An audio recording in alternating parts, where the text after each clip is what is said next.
Durst is present with Mr. DeGuerin, Mr. Chesnoff at the lectern, and Mr. Lewin and his colleagues are present. Mr. Lewin, you wanted to make a correction? Yes, Your Honor. Mr. Milius advised me over the break that in one of the questions that I asked Ms. Giordano, I referred to Mr. Durst having stipulated was a December 23rd, 2020 call. And I referred to that being the same day or within one day that the defense had entered the stipulation that Mr. Durst had authored the cadaver note. In fact, I was mixing up. It was 2019 when he entered the stipulation, and as an officer of the court, that was incorrect on my part. I want to make sure that the record's corrected, and I apologize. All right, the record stands corrected. Thank you, Your Honor. Mr. Chesnoff, you may resume your cross-examination. Thank you. Ms. Giordano, what are some of the things you can do if a friend or a family member is in jail to make it easier for them? Well, accept their phone calls, write them letters, send photos. Just be there for them, I guess. And your children knew Mr. Durst as well, correct? Correct. Were they aware of how close you were? Yes. Were they aware of how Mr. Durst had tried to help you in times of difficulty? Yes. Would you describe them as having affection for Mr. Durst as well? Yes. Okay. Now, let's talk a little bit about your family, because it's been brought up, so I'm not trying to pry. No. So, how many children do you have? I have 4 sons, And their ages? 32, almost 30, 22, and 21. And are their dads the same dads for each? No. And how many are associated with different dads?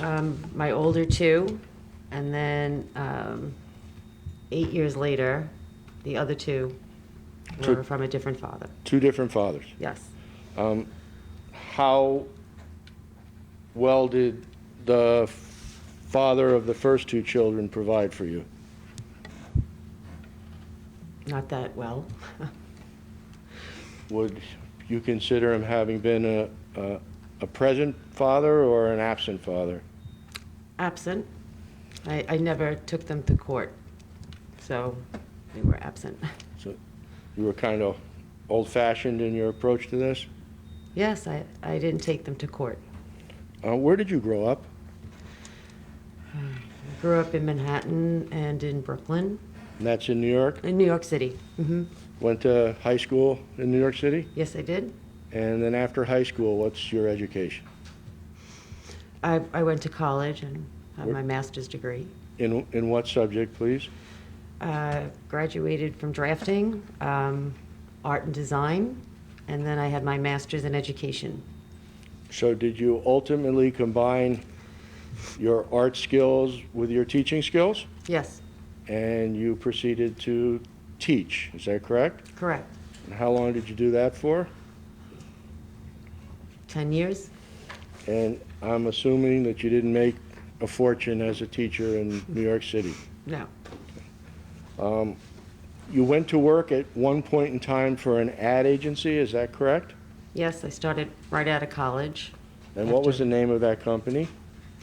I worked for Newmark, Posner, and Mitchell. It was called NPM. The name again?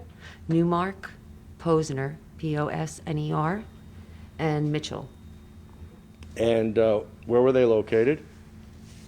42nd Street and 2nd Avenue. And is that the only kind of public relations company you worked for? Well, I went to work for Nick Chavin, and we moved around a lot, but I was working in 1989. Nick made me an offer to leave that agency and come work with him. Okay, and what was the name of his company? Chavin Lambert, And what kind of work did they do? real estate advertising. And in your capacity as an artist, did you participate in the marketing of properties? I'm sorry. Yes. Well, please tell the ladies and gentlemen of the jury what your work function was. We had a little bit of everything to do. Nick started the company, so we were a very small group. So it was checking all the ads, answering phones, it was billing each client. Everybody had to do a little bit of everything. And you were making a salary? Yes, And was it a comfortable salary? it was average. It was just that it gave me the leniency to work from home sometimes because of the boys. I had one baby then, and I was able to be in the office and at home. Of your 4 sons, could you please tell the ladies and gentlemen of the jury what their occupations are? Objection, relevance. One is a sergeant in the NYPD. New York Police Department? Yes. My other one is teaching, but goes to school for music, so. Is that the one who went to Juilliard? Yes, And Juilliard is a very famous music academy in New York? yes. He's very Is gifted. it easy or hard to get in? Oh, it was difficult.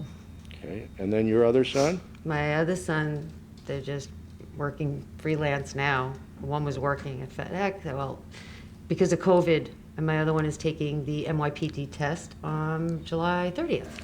Would you describe yourself then as having been a single mother, ostensibly, that brought up 4 young men? Yes, Okay.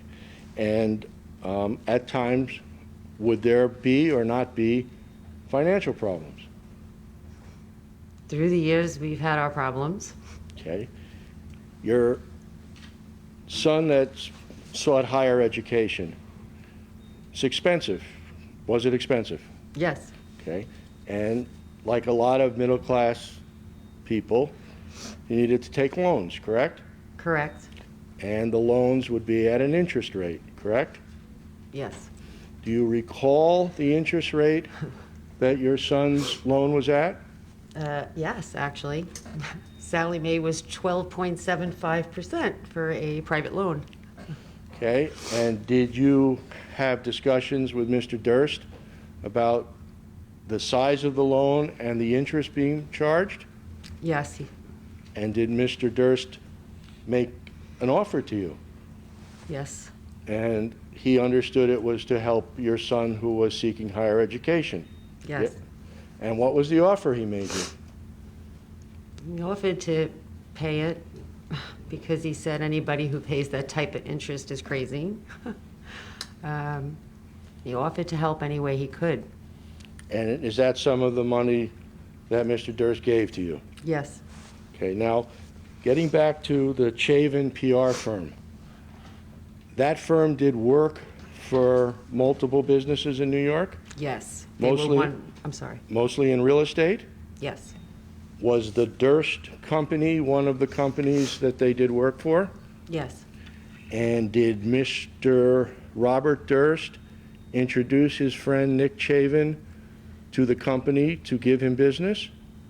yes, Okay, and it's at that time, you're about 20, 21 years old, correct? correct. And you know about Mr. Robert Durst, correct? Yes, And at that time, and I'm not trying to be funny, Mr. Durst wasn't in a wheelchair, was he?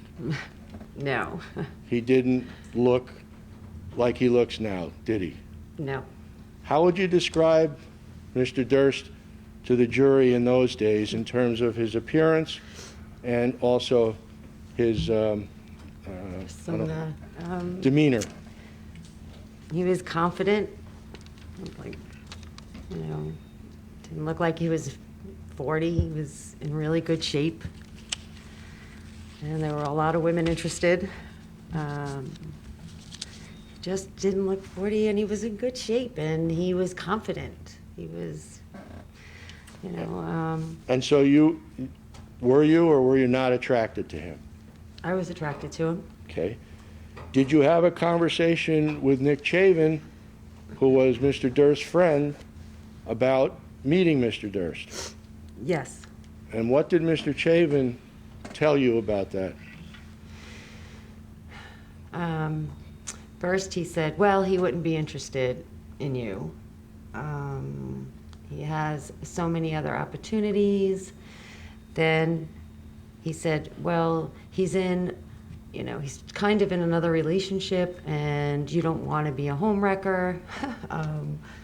What other reasons did he give me? And that I couldn't have Bob, I would have a hard time dealing and handling Bob, because he wouldn't do things I wanted to do, and I would want his time and not his money. Okay. Did he ever talk about you having a relationship with someone whose business the company was working on? No, Nick wanted me to socialize with friends of his, other friends that were interested. So once that was told to you, your interest in Mr. Durst waned in a more romantic way? Is that fair? I mean, I was still interested. I just, of course, wasn't going to, what was I going to do? I'm not trying to. Right. It didn't make me not interested. I just wasn't going Did you eventually to pursue it. Did you eventually meet Mr. Durst? I did. There was a real estate board, or he met with Nick, and you try to be noticed in a different light. And ultimately, you developed an adult relationship with Mr. Durst, correct? Yes. When was that, approximately? That's in 2002, Okay. Is it fair to say, if you know, whether Nick Chavin depended on Mr. Durst's brother Douglas for a lot of the business? Yes. Okay. Now, did there come a point in time where you were also teaching art? Yes. Would you please tell the ladies and gentlemen of the jury about that? Objection, relevance also outside school. Overruled. I used to teach at high school. I taught at a high school in New York City. When I moved to Orange County, which is about an hour from New York City, I wanted to open up a studio. In the city, there were paint and sip. I don't know if anybody's aware, but there was an opportunity to open up my own studio. So I rented from someone to open up an art studio. And it was doing really well. And then COVID happened, and we didn't do very well. And that was it. So I left teaching high school art to an opportunity to open my own business. Did you say paint and wine? Yeah, it was like a paint and wine thing, and it was very big 10 years ago in New York, so I thought bringing it to Orange County. Do you paint better with the more wine you drink? Or? Yeah, exactly. Relax a little. Part of your idea for being with Mr. Durst as he got older was to have a studio. Is that what you explained? No. When I don't mean with him in a romantic way. I mean for him to I wanted him to be part of something with me. And I thought it would be nice if we both had it. Like, he had his own business with someone else once before, so I thought it would be nice if we had something together. So you mentioned during your direct examination that you had done some writing. Is that right? Yes. And you self-published, correct? Mm-hmm. Yes. Was it because you wanted to express yourself? Actually, they were more like memoirs, short stories that people could relate to who have families.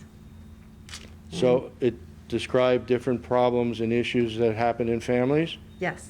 Were some of those issues financial? Like siblings? No. Just Just siblings. Like, I was an only child, so raising 4 boys was a great opportunity to write things.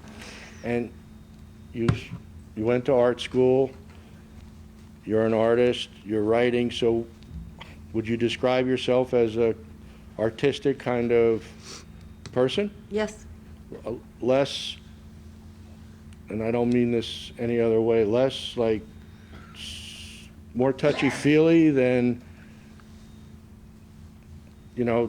studying physics. Right. Okay. Right. And that's the kind of person that you are. kind of a warm, artistic person. Yes.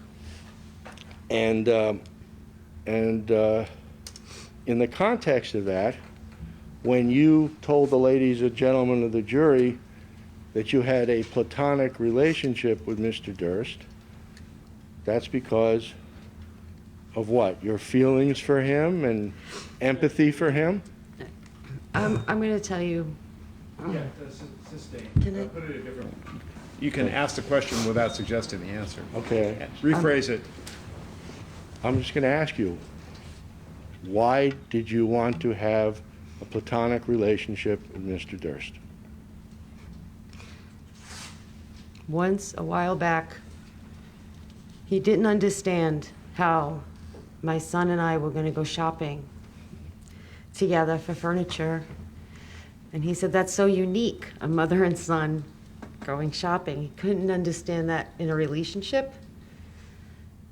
And I felt he didn't know how a family really functioned and what unconditional love is. So, then when he was sick with esophagus, I asked him to come to New York. There's enough of us to bring him to doctors and take care of him and not have hired help. So at the time that you're talking about him coming to you, are you aware of the severe medical problems that Mr. Durst had? Well, when he told me after, yes, he had sent a picture of me of him when he was in the hospital in Texas. So I knew he wasn't doing well. So when I didn't speak to him for 2 weeks, I would call Emily Altman to see if she heard from him. It's the only time I would ever call because she didn't speak to me. But I would be worried that he lives alone and that we should do a wellness check if I didn't hear from him because he was alone. Now, you are under oath, correct? Yes. And when you say that you aren't biased, is it fair to say that you're not biased because Objection leading. what does the oath mean to you that you took to swear to God to tell the truth? Oh, I have a strong faith. No, I tell the truth. Even when it came to my son, I have a conscience. I have a conscience that I have to live with myself first. So I'm going to tell you how it is. I'm going to tell you the truth. Let's discuss something for a moment. Did you speak to an FBI agent? Yes. He identified himself as an FBI agent. Yes. You spoke to an LAPD people as well, correct? With Mr. Lewin. Yes. I'm sorry. You spoke to New York State policemen. Yes. You spoke to Mr. Lewin. Yes. You spoke on occasion to defense lawyers, right? Mm-hmm. And when you did it, the reason you did it, was it because they asked you to do it?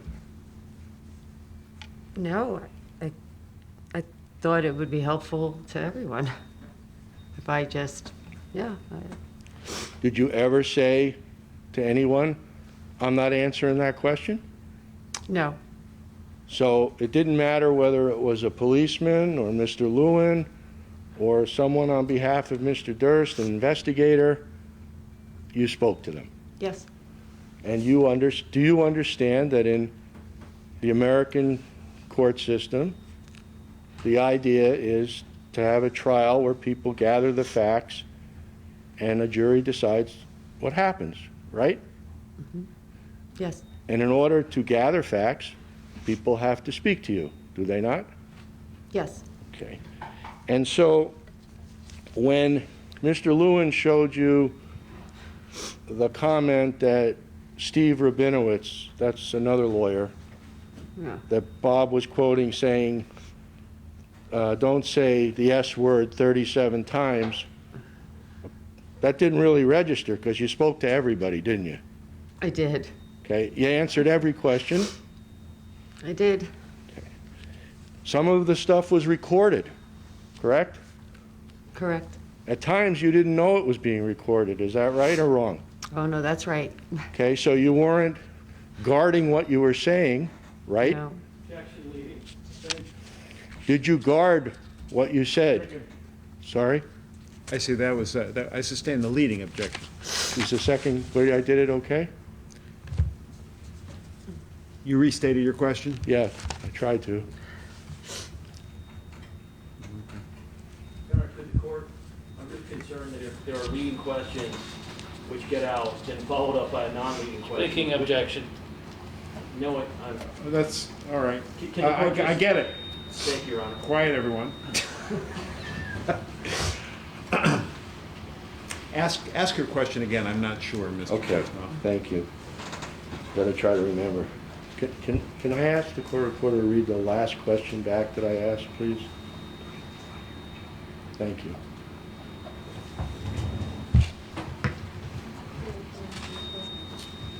Did you have a follow-up? I thought I did. I'll start again. I think I'll you have I'll to. get back on track. Yeah. Okay. So, you spoke, oh, I know what it was. You didn't know you were recorded, did you? That's right, I didn't know I was recorded. Did you at any time suspect that you were recorded? No. So was your testimony, or whatever was recorded, your honest answers to the questions? Yes? Now, are you aware of what the verdict was in Galveston?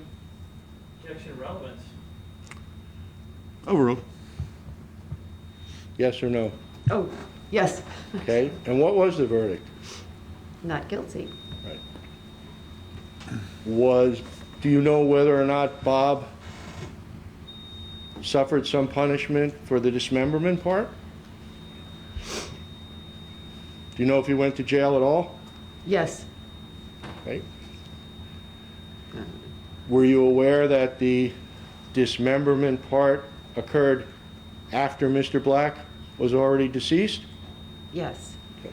So with respect to Galveston, you knew he was innocent of murder. That was a misstatement. He was not found innocent. Stop, no, stop, stop, Well, I it's think you're leading. innocent. I'm not gonna allow the leading question. Okay. Next question. What was the verdict in Galveston? Not That's guilty. been asked Okay. and answered. It's, I'll withdraw it, it's fine. yes, please. Okay. Do you know whether that was a jury trial? Yes. Okay. This is a jury trial. Okay. Do you know whether Bob Durst has ever been charged with the disappearance of Kathy Durst? Objection, I'm- relevance. Overruled. Every time that happens, just let me think. No, I know he has not been charged. Is that- Do you know if Bob was ever arrested No. for the disappearance of Kathy Durst? I know he was never arrested. Do you know whether he was investigated by multiple police agencies for that? I'm sure people investigated, just was never arrested. Okay. What does it tell you when someone isn't even arrested for a crime? Do you want me to, there's about 10 of them. Well, make one. Objection, argumentative, leading, assumes facts not in evidence, outside the scope, irrelevant, and 352, I think I'm. Assumes facts not in evidence. He said it about 10 times. No, it's not a fact, not in evidence. All right, come on, you two. What was that, Your Honor? I say, come on, you two. Objection sustained. Okay. Okay, what do I answer? No, it's Answer okay. You don't have, Kimani? don't have have, to. you don't have to answer anything. Yeah. Okay. And of course, what trial is this? Susan Berman. Right. And what's the purpose of this trial? That is outside the scope, it's an improper question to the witness. Overruled, you asked some questions on the same point about her consciousness of the defense. Go ahead. What's the The purpose is the murder of Susan Berman. Right, and who gets to decide whether Mr. Durst is not guilty or guilty? Don't say it. These poor jurors Okay. sitting here. So, The jury's gonna decide. so in the whole time of your relationship with Mr. Durst, has he ever been convicted of a murder? No.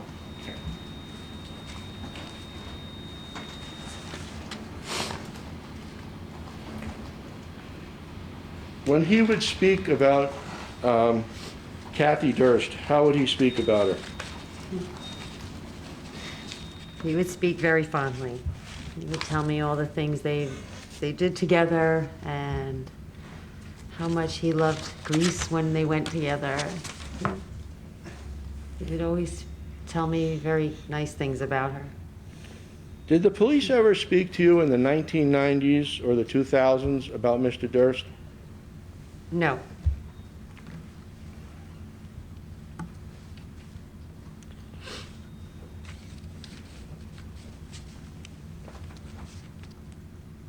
Now, you mentioned that you had a lawyer, is that right? Yes. Was this your first personal experience with the criminal justice system in terms of potentially being a witness? Yes. Okay, and you knew that FBI agents were talking to you, right? Is that a yes? Yes. Mr. Lewin, Yes. LAPD, Yes. New York State Police, Yes. defense lawyers, Yes. investigators, Yes. and so did you then decide, you know, I need a lawyer? Yes. Okay. And then, are you involved in this in your mind because of your relationship with Mr. Durst? I'm sorry. Are you involved in the criminal justice system, in this case, as a result of your relationship with Mr. Durst? Yes. Is that why you asked Mr. Durst to help you with a lawyer? Well, I didn't have money for a lawyer, and I got here based on the situation. Thank you. After conferring with that lawyer, did he tell you don't talk to Mr. Lewin? Yes, I should speak in front of a lawyer. Right, but the lawyer permitted you, after you consulted with him, to speak to Mr. Lewin, correct? Correct. And to speak to defense lawyers, correct? Yes? Yes. And to speak to the FBI, correct? Correct. That, I'm sorry. I'll allow it. So, upon the advice of a competent lawyer who was being paid for by Mr. Durst, you spoke to all the cops, right? Yes. Now, when you were speaking to Bob in jail, did you know the calls were recorded? Yes. And you still spoke, right? Yes. Okay. When you spoke to the fellas at the Jinx, did you know that they were recording you? Yes. And you spoke to them. Yes. Actually, Bob encouraged you. Okay. Did Bob encourage you? Yes. Okay. Yes. I did not want to speak to Andrew Jarecki at all, but he told me I really should do this. And then after many, many, many months, I gave in and I met with Andrew. Okay. Now, on direct examination, you described some boxes that were at your house, correct? Yes. Now, tell the ladies and gentlemen of the jury, who were you living with at the house at the time? My mother, my children, and my parents. So not only did you have your kids, but you also were helping to take care of your parents, Yes. okay? And so everybody was kind of living together. Yes. And at some point in time, did somebody make arrangements for boxes of Mr. Durst's materials to be brought to your home? Yes.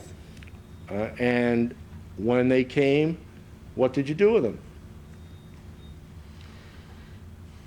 They were first in a storage unit. I'm sorry. They were first in a storage unit.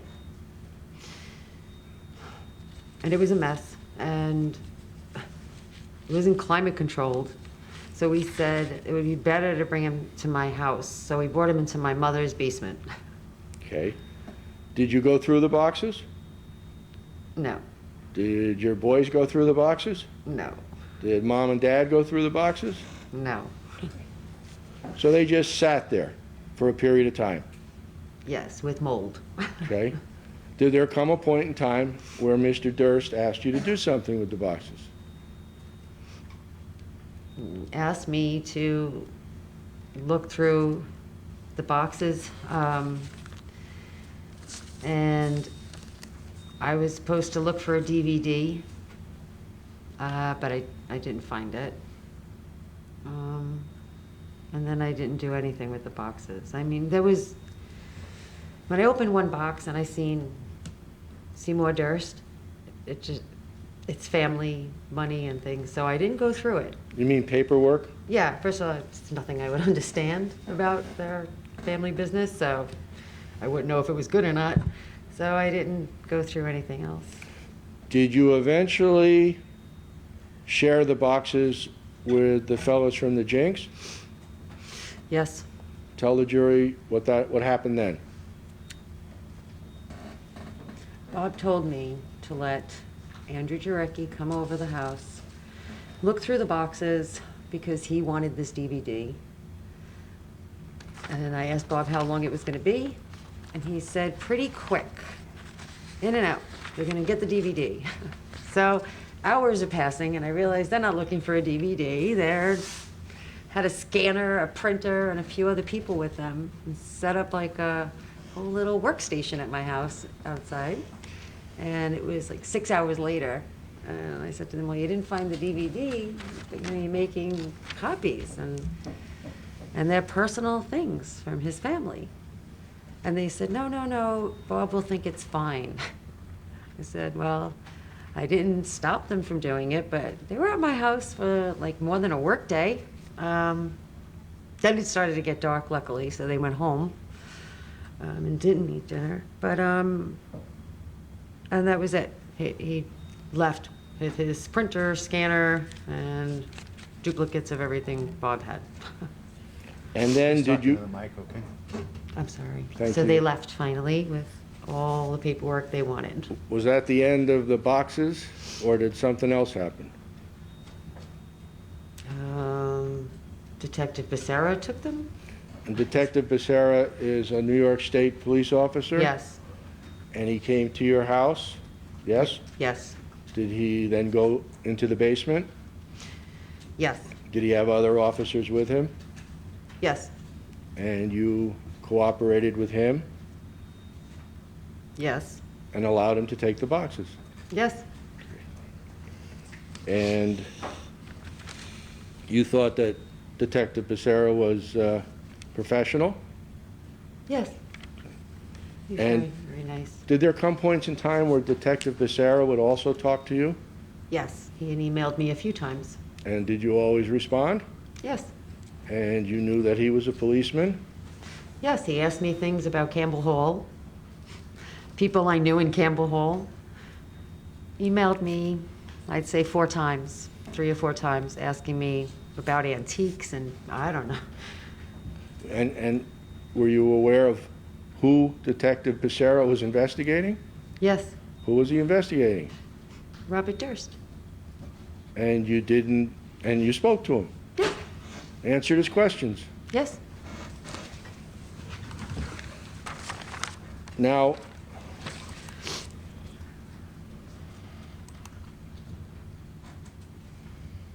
when Bob used the expression love nest,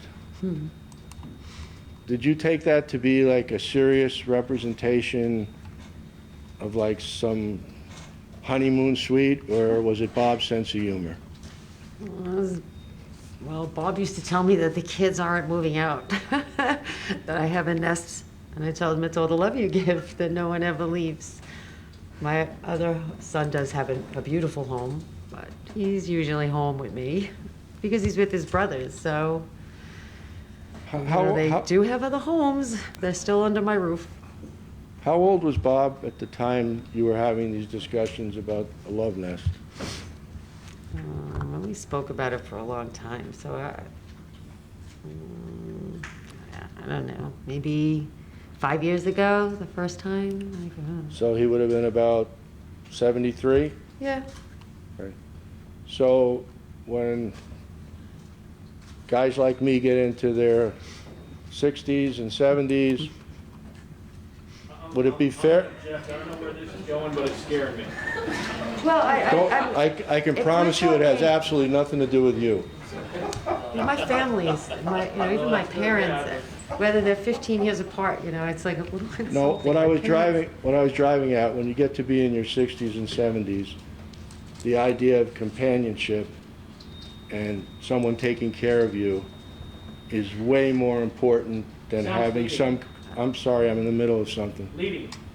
Okay, is it more important to have companionship and caring in an older person's relationship than some sexual connotation?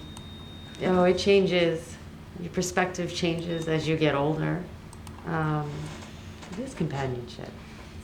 And were you hoping to provide Bob with companionship? Yes, I once told him a long, long time ago that he needs to be taken care of, and he took it the wrong way. He told me I can take care of myself, like in a bad way, and I was like, no, it's like somebody cooks for you. Like I used to tell him I love to cook. Somebody should be good to you. And then you also hoped that you would get companionship in return? Yeah. Mr. Lewin asked you about a conversation that Mr. Nick Chavin supposedly had with Bob at a restaurant. Do you recall Mr. Lewin asking you about Yes. that? Yes. Do you recall Mr. Chavin calling you after that meeting at the restaurant? Actually, he called me at the restaurant while they were both sitting there. He used Bob's phone, Nick, because I wasn't speaking to him. So he used Bob's phone and he left it on speakerphone. And he said, we'll wait. Objection, hearsay. I spoke to him. Oh, Just a moment. Objection goes. The question doesn't call for hearsay, but this portion is not responsive to the question. So let's stop there, and you may follow up. At any time during your conversation with Mr. Chavin, at the restaurant, did Mr. Chavin tell you?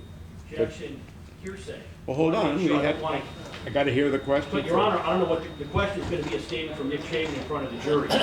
We go sidebar and deal with this so that this question isn't brought out in front of the jury, because whatever Well, the it's about information said. Your is Honor, it's hearsay. about the same confession he asked about. No, this is a hearsay question. Okay, look, did I tell you not to argue in front of the jury? Correct? Yes, Your Honor. Okay, then stop. Sidebar.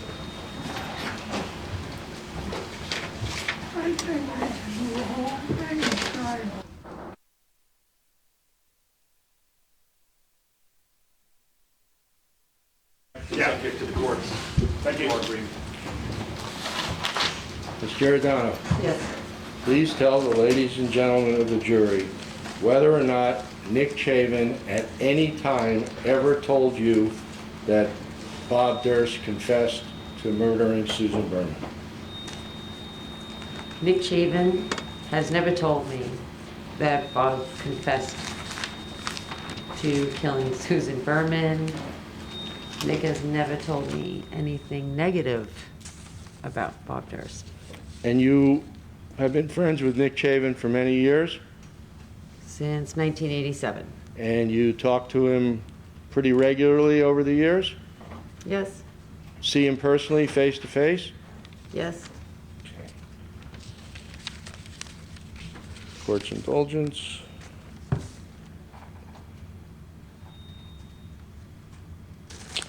Mr. Giordano, thank you. Mr. Lewin, anything? Okay. We'll start with the last stuff first. Ma'am, if Nick Chavin had told you that Bob Durst had confessed to killing Susan Berman, Would you tell us? Yes, You understand yes. that if you told us, right, you would agree that probably no more money for you, right? Doesn't mean anything. So you think that if you came in and testified, if you said, you know what, yes, Bob Durst confessed murder to me, Nick Chavin told me Bob Durst confessed murder to him, you testified on the stand, you believe that after that testimony, Bob Durst would still be supporting you financially. That wasn't an issue. It was no promises for the last 7 years that there's nothing saying what I would get. I mean, there's no promises to anything. Anyone can tell you anything. Ma'am, listen to my question. And I said, I'm gonna, if Nick told me, is that what you're asking me? Because Ma'am, that, listen to my Oh, question. wait. You've now just testified that if Nick Chavin told you that Bob Durst confessed to him, that you would tell us, correct? yes. You because previously Nick said it. testified, you previously testified that if Bob Durst confessed to killing Susan Berman, you would tell us, correct? Correct. And my question to you is, ma'am, you, by your own estimate, have been given $400,000 to $500,000 by Mr. Durst. So my question to you is, ma'am, just listen. Do you expect that if you came in here and testified that Bob Durst either confessed that he murdered Susan and me, or that Nick Chavin told you that Bob Durst had confessed to him, do you think that Bob Durst would be giving you another penny? Never thought of it, but no. I don't know. So I want you to think, Hypothetical. I don't know. well, I want you to think of it now. Take a moment. I don't have to take a moment. First off, Nick told me. How would I believe Motion to Nick? strike is non-responsive. No, just a moment. Yeah, Your Honor. I don't want to Take take a moment. Denied. Next question. I couldn't hear the court's ruling, Your Honor. Denied. Next question. Denied. Next question. She didn't answer then. So, ma'am, If there was an answer, I deny your motion to strike. I don't see an answer that is ma'am, listen to my question. inappropriate. I do not see an inappropriate Ma'am, answer. listen to my question. I am. So, ma'am, I want you to assume the following hypothetical. I want you to assume that Bob Durst had confessed murder to you, or that Nick Chavin had told you that Bob Durst had confessed Susan Berman's murder to him. Do you understand my hypothetical so far? Yes. I want you to further in the hypothetical, imagine that you came into court and you testified to either one of those two things. Do you understand this so far? Yes.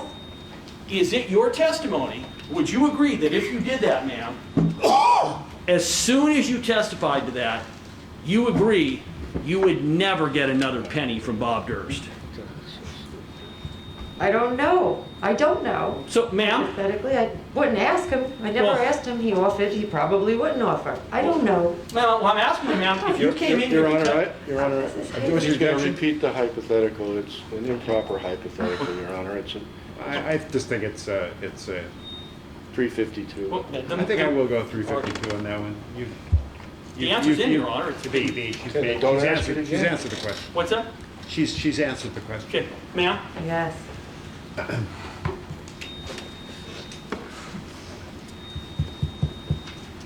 you also mentioned during your testimony.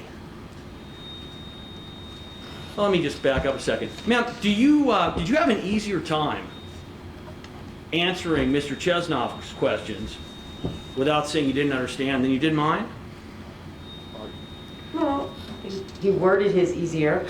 Did you notice any difference in your responses, that you were much more responsive to Mr. Chesnoff's questions than you were to mine? Objection, argumentative, Your Honor. Overruled. Oh, I don't. His questions, like I said, were easier. You talked about, ma'am, Mr. Chesnoff asked you and you said that Bob told you how much he loved Kathy. Yes. Remember? This? Ma'am, did Bob Durst ever tell you how he used to beat her? No. Did he ever tell you how he used to emotionally abuse her? No. You have now found out ma'am, correct, that Mr. Durst has admitted to those things in video you have seen on the Jinx, correct? Okay, yes. So, ma'am, you would then agree that when Bob Durst was telling you how much he cared about his wife Kathy, that he was leaving out. Objection, Your Honor. Mr. Durst has not admitted to those things, assumes facts not in evidence. Ma'am, would you agree that Mr. Durst, in telling you how much he loved Kathy, was leaving out half the story? Do you agree? Objection, Your Honor. Quantifying it. It's an improper hypothesis. Overruled. And as to the previous, if that evidence is not supplied, I realize that it's promised, but based on the offer of proof, I'm overruling your objection. Okay, thank you, Your Honor. Yeah. So, no, 10 or 15 years ago, he always spoke highly of her, even up to a few years, I guess. But no, I knew what he told me. So For listen to 15 years ago, and 10 years ago, I remember. So, I don't know. So, ma'am, listen to my question. What I'm asking you is that you testified that Bob Durst would tell you how much he loved his wife. Yes, You also testified that Bob Durst never mentioned to you any of the emotional and physical abuse, which you have now testified that you have heard from his own mouth that he committed, correct? well, I said to you, yes, I didn't see that part of the Jinx, but you told me. So, So, ma'am, I want you to assume that Mr. Durst has admitted to physically and emotionally abusing his wife Kathy on repeated occasions. We should be objecting. Right? it's fine. It's Objection. It's just What? answer this. Thank I mean, I feel like I'm just answering. So, ma'am, Yep. you would agree, ma'am, that based on what Mr. Durst has admitted that you are now aware of, that your prior statement that Mr. Durst to you is an honest person, that wouldn't be accurate, would it? Because he didn't love her? Is that what you're saying? That's Ma'am? what you're, but that's what, No, ma'am, because he never told you that he was beating and Objection. okay, Your Honor. I didn't ask him and he lied to me. The objection- 352, Your Honor. No, it's argumentative, and it's sustained. Ma'am? And the earlier ruling where I overruled your objection, that's also subject to, it's admitted only subject to a motion to strike, should the proof not be offered later. Thank you. Yeah, go ahead. Ma'am. Last couple questions? Sure. Ma'am, you were asked by Mr. Chesnoff whether or not, when you had spoken to detectives in this case, whether your lawyer had allowed it. Do you recall those questions? Yes, Ma'am, you first spoke to Mr. Jarecki in 2014 and 2015. You didn't have a lawyer at that point, correct?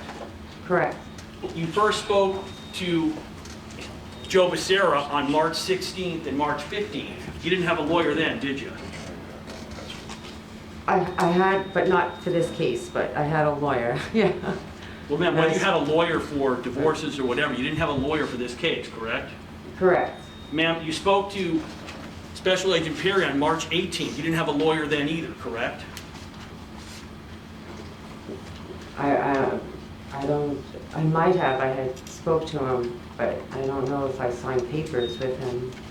I don't know when I signed papers exactly with Ben, Well, but ma'am, the first time you would agree that a lawyer was present or that you notified anybody that you had a lawyer was for the April 18th, 2015 interview. Is that correct? well, he was there, but I had him before then, but I didn't, he just didn't, I was gonna meet with you, and he said, no, have him come to the office. And, ma'am, is it fair to say that during your testimony that there have been numerous things that you have testified to that you have said either did or did not happen, and then we have played video clips to demonstrate that you were inaccurate in your statements? Is that correct? Well, most of it you played was that I didn't recall, or exact wording, so, Ma'am, so listen to me again. Do you agree, ma'am, that whether you lied or whether you just innocently made mistakes, that many of the things you said in testimony were demonstrated to be inaccurate by your own clips with your own voice from your prior statements. You agree? I think, I don't know how many, maybe 3, 4? I mean, the most is because I didn't recall something or exact words. And it's I don't still, think that, is it still your testimony, ma'am, that your relationship with Mr. Durst is about companionship and not money? Is that your testimony? yeah, like I said, for 20 years, I'm done. One final question, Your Honor. 2, I'm sorry. In all the times that you talked to Mr. Chavin after the dinner, either by the phone or emails or text, did he ever say Bob confessed? No. To the contrary, what did he say? Hearsay, sustained. Okay. You got it. Yeah, Done? thank you. Thank you. Done? Yes. So. Witness subject to recall, Yeah. simply for purposes Right, of yeah. impeachment. Got it, understood. Thank you, Your Honor. This one, you're excused subject to recall, and that's a technical point that you don't have to worry about. We Okay? would excuse her, Your Honor. I know you would, but subject to recall. Thank you. Not like tomorrow. Not if you hear from us, that's all, okay? Okay. But you're. Not that I won't want to hear from you, thank you. Very It's- kind. Okay, you're excused. Ladies and gentlemen of the jury, we're going to come back on the 19th. That's Monday. We'll have a 3-day week, which I think is doable. So we'll see you at 9 o'clock. 9 o'clock, the original starting time. Do not converse among yourselves or anyone else on any subject connected with this case. Do not form or express any opinion on the case. Department 1's adjourned.